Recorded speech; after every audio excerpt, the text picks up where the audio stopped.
Hi, and stay right there. My name is Agnesia Agrella. I'm a business analyst at Marketspace Productivity.com, and today we're talking about the importance of soft skills for the business analyst who wants to do agile projects. The new buzzword in the business analysis and project management world today is agile. But the definitions that is given for change-driven and plan-driven approaches for project management by the BARBOK of the business analysis body of knowledge is a very good explanation for me to actually start this conversation. Because if you look at the plan-driven approaches, it focuses on minimizing upfront uncertainty and ensuring that the solution is fully defined before implementation begins, or in order to maximize control and minimize risk. And we all know this focus is really changing. With technology changing so quickly, with all the social media that we have around, things are becoming very instant. Things change quickly and you have to be up to date, and there's an expectation from your stakeholders that you have to change quickly.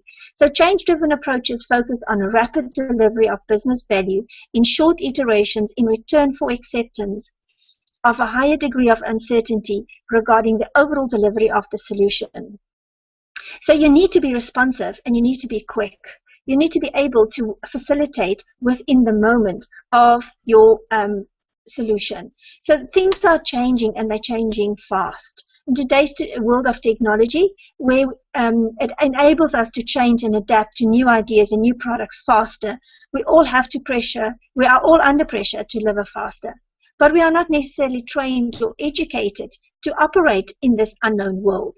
Operating in the mystery always sounds a bit spiritual, and there's no place for spirituality in the business. We need to be stable, predictable, logical, and unemotional. But how will we then implement agile when most of our workforce do not have the skills or the emotional intelligence to operate in this uncertainty? Because in the agile environment, your sprints are short, they are quick, you don't necessarily know what you're going to do in the sprint, and the solution will come out of the interaction of the facilitation in the sprint. So that is a whole new dimension where the business analyst specifically who's going to lead the project, and I certainly believe the business analyst is the most important team member of an agile project, because you are leading and facilitating that change. You must be very comfortable with yourself and with your stakeholders to be able to facilitate that emotion. Because when people are in an area where there's a lot of change, they are defensive, so they resist change. They don't necessarily want to share their ideas because they don't always think that it's valuable. And you also have stakeholders who don't necessarily want to implement or use that approach, and they will also be difficult. So the biggest fear for the individual is the fear of rejection. And the biggest fear for the organization is bankruptcy. So how then can the organization progress if its workforce is already resisting the change before we even start? And most organizations do not believe it's necessary to prepare their workforce for cultural change. They just expect them to change. But the reality is that it's the people who create the culture of the organization. It's the people who implement the processes for the organization to provide products and services. And it's the people who use the technology to provide services and products to other people.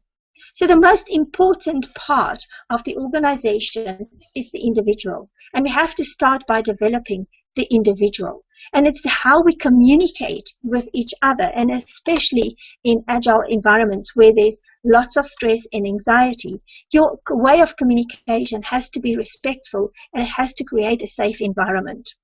And what I mean by safety, it's a feeling that your nervous system is open and it is ready to actually listen rather than being defensive. And this is a skill that will have to be learned by the people who is going to lead these projects, and especially in an agile environment.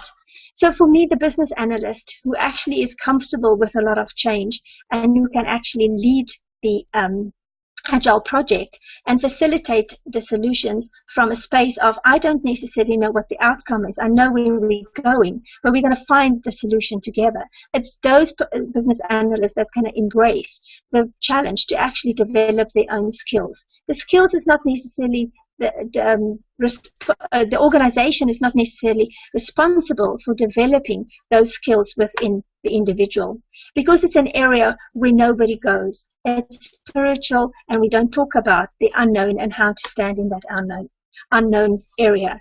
But it's the individual who's going to take the time to look for the courses and the people who actually understand what it all means to stand in that unknown and how to operate from that space, who is going to be the leaders of the agile projects and who's going to make sure that these projects succeed.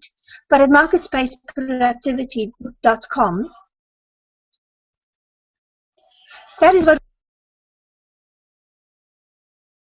a lot through my training psychotherapy studies on how to actually create these safety for people. So I am bringing that to my trainings as a business analyst. It's all about the skills. It's all about the individual. It's all about how we communicate. And it's all about our own emotion of change. When I'm comfortable with myself and I know where I'm coming from and how I can manage through that uncertain area, then I can actually be an anchor for somebody else to go into that environment. And I will be stronger in the facilitation sessions in an agile environment. So if you want to know more about what I offer and what marketspaceproductivity.com is all about, come and take the tour at my website and see for yourself.